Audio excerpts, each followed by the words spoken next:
Hi, so I want to give the top 5 reasons for why I like this phone. So first of all, you'll notice in the background here there's MiraCast. So that was a big surprise that it actually supports MiraCast. And you could see, once I have MiraCast set up, I could display it basically simultaneously or with some lag on my television. So that's the first thing. If you want to see how to set up MiraCast, just look at one of my videos on how to set that up with a BLU Life One. So that's the first thing. The second thing is the memory card.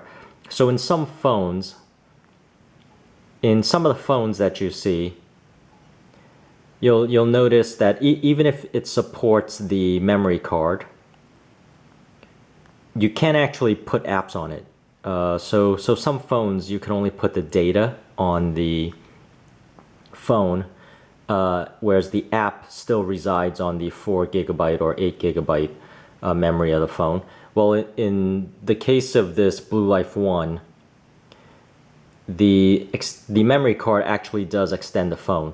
So you'll notice here are all the apps, complete apps that I've put on my phone. So I have a 64 GB memory card, and it basically extends my my phone memory to, you know, those 64 gigs.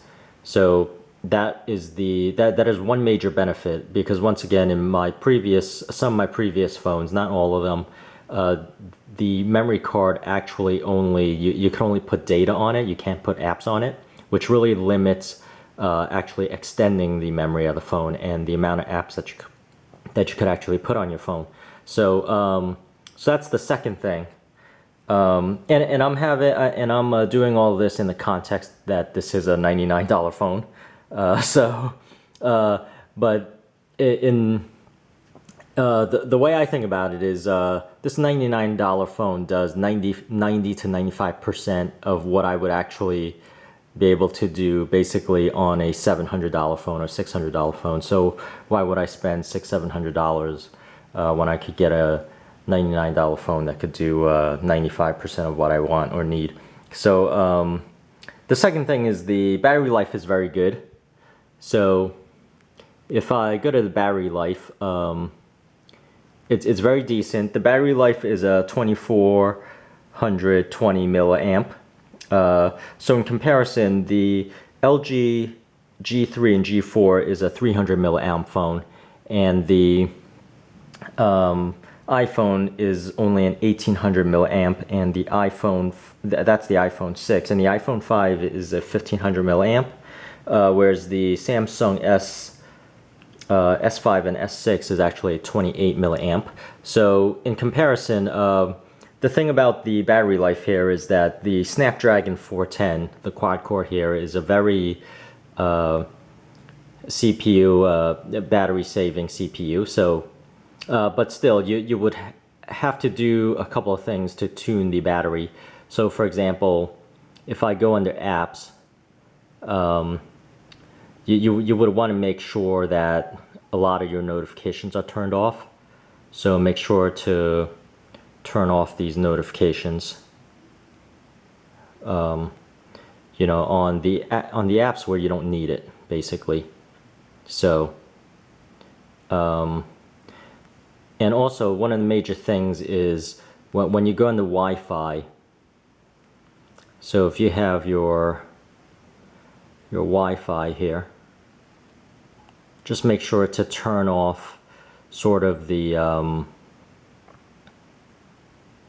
situations where, all right, let me search for it. Mobile networks.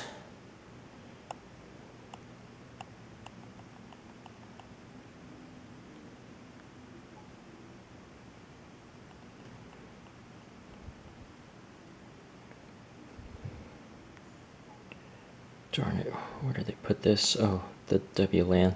So right here, just make sure when you go to the menu here and you have advanced, to turn off scanning always available. So even when you'll see here, scanning always available. So even when your wireless LAN is off, it'll still scan for available wireless devices or wireless networks, just to gather location information. So what you want to do is make sure to turn that off because that definitely drains batteries.